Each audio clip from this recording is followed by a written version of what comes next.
शुभ प्रभात प्यारे बच्चों। मैं संजीत पांडे, प्रवक्ता डिवाइन पब्लिक स्कूल मोनापुर गोरखपुर के वीडियो पाठशाला में एक बार पुनः फिर आपका स्वागत करते हैं। बच्चों, आज हम कक्षा 12वीं विषय हिंदी आरोह भाग 2 के काव्य खंड में संकलित दूसरा अध्याय सेकंड अध्याय पतंग, जो आलोक धनवा द्वारा रचित है, बहुत ही मार्मिक अभिव्यक्ति है। कवि ने बिंबों के माध्यम से प्रकृति के वास्तविक स्वरूप का बहुत ही मर्मस्पर्शी वर्णन किया है। उस चैप्टर को देखेंगे। आइए सबसे पहले कवि का जीवन परिचय देखते हैं।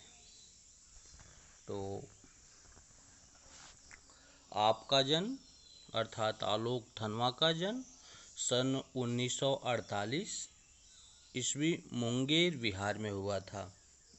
आलोक धनवा पिछली सदी के 7वें-8वें दशक के बहुत चर्चित कवि हैं। इनकी साहित्य सेवा के कारण इन्हें राहुल सम्मान मिला था। बिहार राष्ट्रभाषा परिषद ने इन्हें साहित्य सम्मान से सम्मानित किया है। इन्हें बनारसी प्रसाद भोजपुरी सम्मान व पहल से भी नवाजा गया है। ये पिछले 2 दशकों से देश के विभिन्न हिस्सों में, भारतवर्ष के विभिन्न हिस्सों में सांस्कृतिक एवं सामाजिक कार्यकर्ता के रूप में सक्रिय रहे हैं। इन्होंने जमशेदपुर के अध्ययन मंडलियों का संचालन किया और रंगकर्म तथा साहित्य पर कई राष्ट्रीय संस्थानों व विश्वविद्यालयों में अतिथि व्याख्याता के रूप में भागीदारी की। आपकी भूमिका बहुत ही महत्वपूर्ण रही। आपकी प्रसिद्ध रचनाएं हैं कि जीवन जो आम परिवेश से जुड़ करके, जिस परिवेश में ये पले बढ़े थे, वहाँ जनजीवन जो था बहुत ही सामान्य अभाव का था। जो किसान वर्ग थे, ग्रामीण परिवेश था, ऐसे लोगों को अपना विषय बनाने का कार्य करते हैं और उनकी दीन दशा को व्यक्त करते हैं। सबसे पहले जो इनकी बहुत चर्चित रचनाएं हैं, इनकी पहली कविता है जनता का आदमी।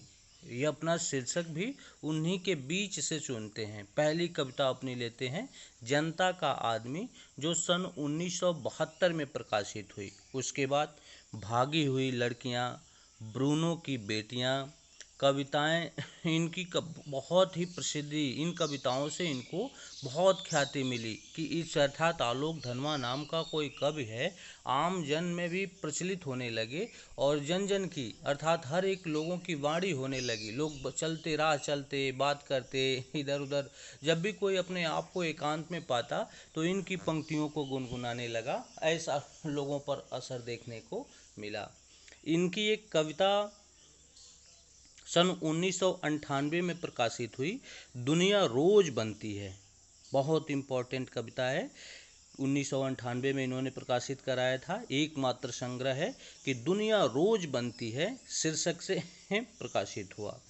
इस संग्रह में उन्होंने कहा भी है कि जहाँ नदियाँ समुद्र से मिलती है वहाँ मेरा क्या है। जहाँ नदियाँ समुद्र से मिलती हैं वहाँ मेरा क्या है, मैं नहीं जानता, लेकिन एक दिन जाना उधर है। आपकी बहुत चर्चित पंक्तियाँ हैं। दुनिया रोज बदलती है शीर्षक से ही आप जो उपयुक्त पतंग कविता पढ़ने जा रहे हैं वह उसी संकलन में संकलित है और उसका तीसरा भाग है जो आपको पढ़ना है। तो कभी कोई भी चीज़ जानने से पहले, कि हम किसी कविता की व्याख्या या कवि को जानने से पहले हमें सबसे पहले उसके विचारों से परिचित होना पड़ता है। उस कविता की भावभूमि को जानना होता है। तभी हम उसका आत्मसात कर पाते हैं कि कवि क्या कह रहा होता है, कवि की भाव भंगिमा कैसी है, कवि की किस क्षेत्र विशेष का कवि है, किस पर वह अपनी नज़र डालना चाहता है, अपनी कविता के माध्यम से उन छुपे पहलुओं को जो हमको दिखाई नहीं देते और कई सारे सारगर्भित अर्थ लिए अपने अंदर बैठे रहते हैं। तो जब कवि के इन व्यक्तित्व से, इन गुणों से जब हम परिचित होते हैं, तब बड़े आसानी से हम जान पाते हैं कि ऐसी कौन सी चीज़ें देखने को मिली थी।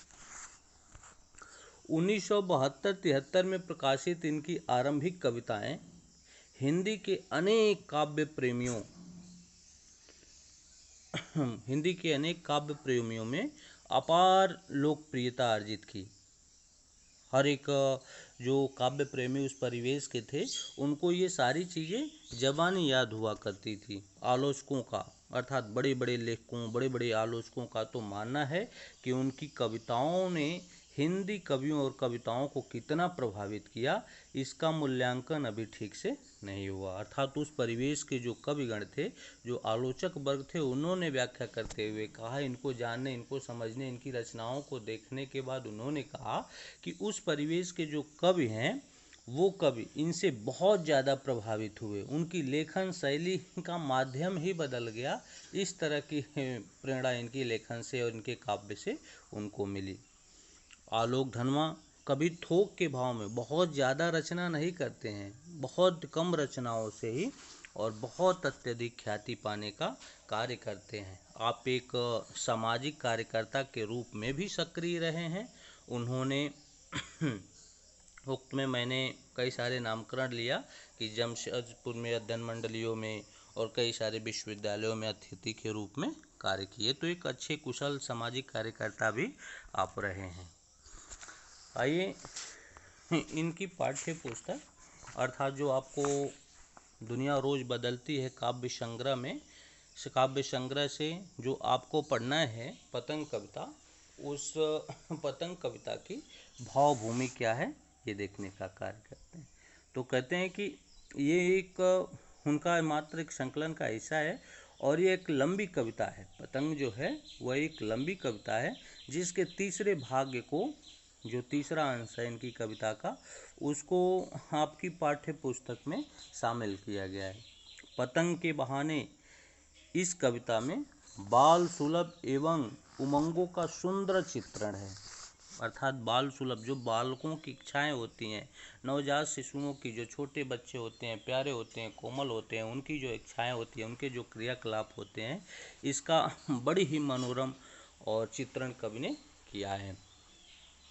बाल क्रियाकलापों एवं प्रकृति में आए परिवर्तन को अभिव्यक्त करने के लिए इन्होंने सुंदर बिंबों का उपयोग किया है। अर्थात जो बच्चे होते हैं और उनके जो क्रियाकलाप होते हैं, एक्टिविटियां जो होती हैं, जो अपने प्रारंभिक जीवन में वह खेलने कूदने या विभिन्न तरीके से जो कृत्य करते हैं, उनके यथावत स्थिति को ये महसूस करते हैं और महसूस करने के साथ ही उसको वर्णित करने का कार्य करते हैं कि उससे प्रकृति का तारतम्यता क्या है, प्रकृति कैसे बच्चों की तरह कोमल हो जाती है और वह भी बचकानी हरकतें करने लगती है या उसका स्वरूप उनसे मिलने लगता है। ऐसे सटीक बिंबों का प्रयोग कवि ने किया है। बिंबों में प्रतीक होता है। पतंग बच्चों की उमंगों का रंग बिरंग सपना है। कवि कहता है जो पतंग है वो बच्चों की उमंगों का रंग बिरंग सपना है, जिसके जरिए वे आसमान की ऊंचाइयों को छूना चाहते हैं तथा उसके पार जाना चाहते हैं। ऐसी चीज दिखाने का काम करता है। यह कविता बच्चों को एक ऐसी दुनिया में ले जाती है जहां शरद ऋतु का चमकीला इशारा है। कहता है कि यह कविता सावन, कवि ने इसमें भारतीय मौसमों का भी जिक्र किया है कि दुनिया का मात्र भारत एक ऐसा देश है जहाँ ऋतु परिवर्तन पाया जाता है और हर एक ऋतु अपने आप में बहुत मनोरम होती है, बहुत अच्छी होती है, हमको बहुत ही अपने प्रति आकर्षित करती है।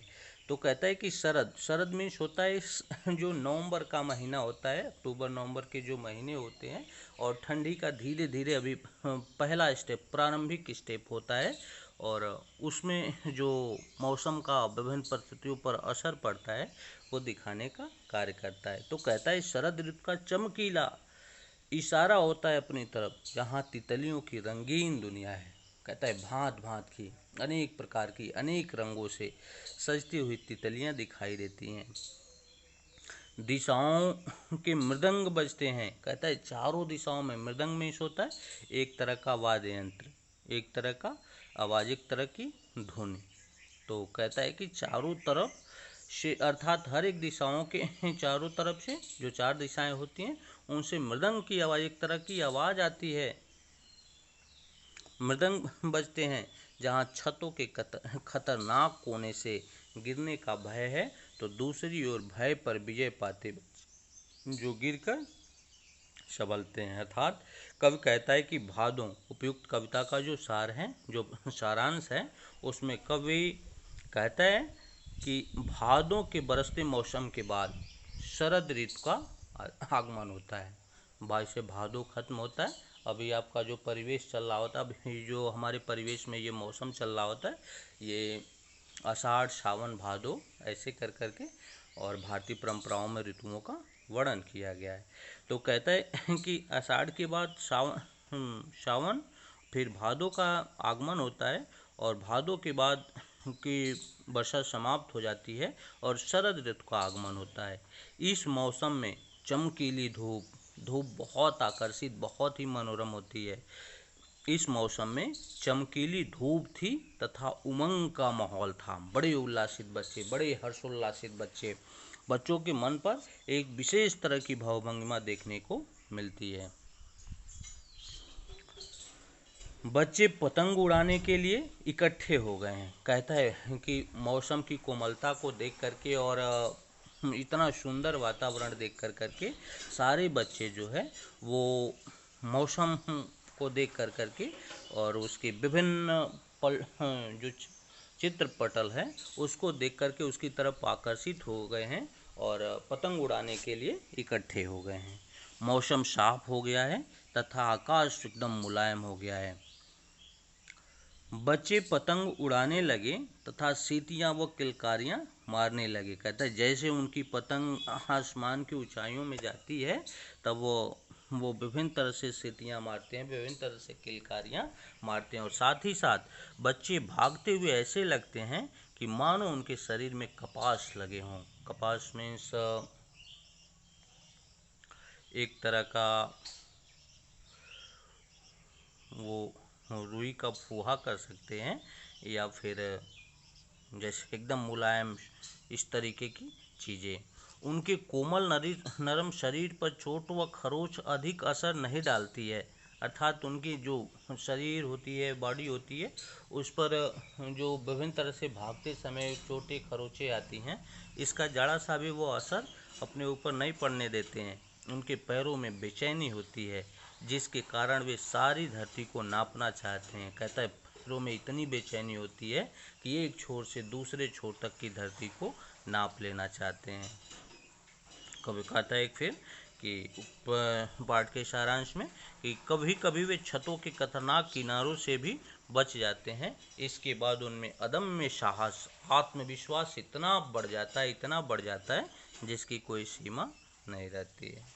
तो इस तरह कवि ने विभिन्न तरीके से, विभिन्न प्रतीकों के माध्यम से, विभिन्न बिंदुओं के माध्यम से पतंग शीर्षक में छिपे उन निहितार्थ को दिखाने का कार्य किया है जो वास्तविक अर्थ से थोड़ा सा हट करके है, लेकिन बहुत ही अच्छा है और आपको पढ़ने सुनने में बहुत प्रभावित करने वाला है। तो आइए हम सबसे पहले इसका व्याख्या देखते हैं और व्याख्या में पहला पैराग्राफ देखते हैं।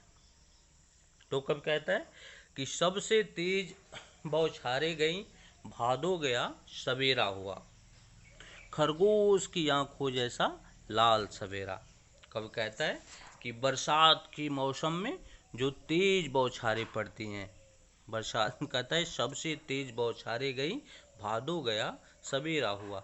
तो कहता है कि सावन भादो कुआर जो पक्ष चलते हैं, अर्थात जो मंथ के विभिन्न हिस्से हैं, और इन हिस्सों में ऋतुओं को बांटने का जो कार्य किया गया है, तो कहता है कि बारिश की तेज बौछारें खत्म हो गई, समाप्त हो गई। अब वो बौछार नहीं बची है, लेकिन उसके साथ भादो भी, अर्थात भादो बहुत भयावह और बहुत काली रात होती है, बहुत अत्यधिक बारिश होता है, उसकी भी बौछारें समाप्त हो गए, वह भी बारिश। अब सवेरा हुआ, तेज बौछारें, और भादो माह की विदाई के साथ साथ ही शरद ऋतु का आगमन हुआ। जैसे सवेरा हुआ तो कहता है कि शरद ऋतु का आगमन हुआ। अब शरद का प्रकाश फैल गया है, चारों तरफ शरद का प्रकाश फैला हुआ दिखाई देता है।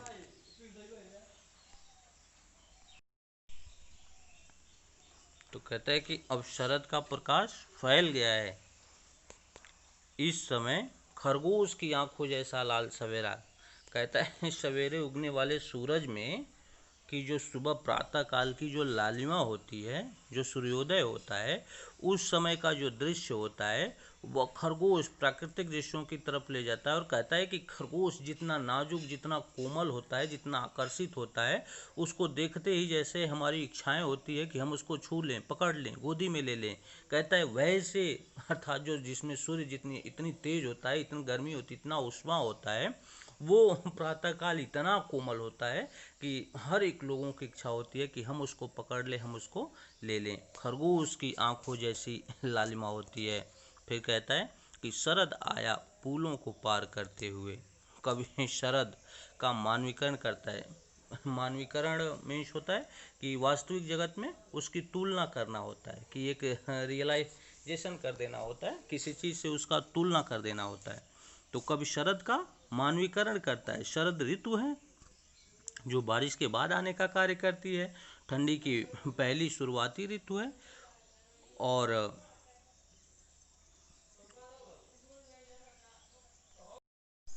कि कवि शरद जो का मानवीकरण करता है कि पुलों को पार करते हुए, शरद एक ऋतु है और एक पुल जो होता है एक चढ़ान होता है, कठिन होता है। और वैसे वर्षा ऋतु का जो लंबा अंतराल था, जो ये विभिन्न परिस्थितियां थी, इसको पार करते हुए आने का कार्य करता है। कि वो अपनी नई चमकीली साइकिल को, जो धूप उसके पास होता है, तो कहता है अपनी नई चमकीली साइकिल को तेज गति से चलाते हुए और जोर जोर से घंटी बजाते हुए पुलों को पार करते हुए आ रहा है। ऐसी चीजें देख, कहता है वो अपनी नई चमकीली साइकिल को तेज चलाते हुए, घंटी बजाते हुए, जोर जोर से चमकीले इशारों से बुलाते हुए पतंग उड़ाने वाले बच्चों के झुंड को।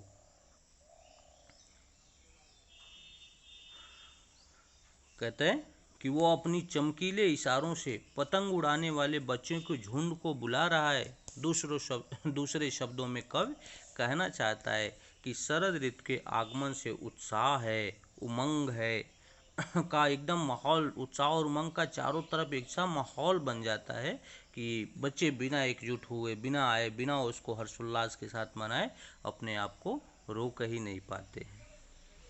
फिर कहता है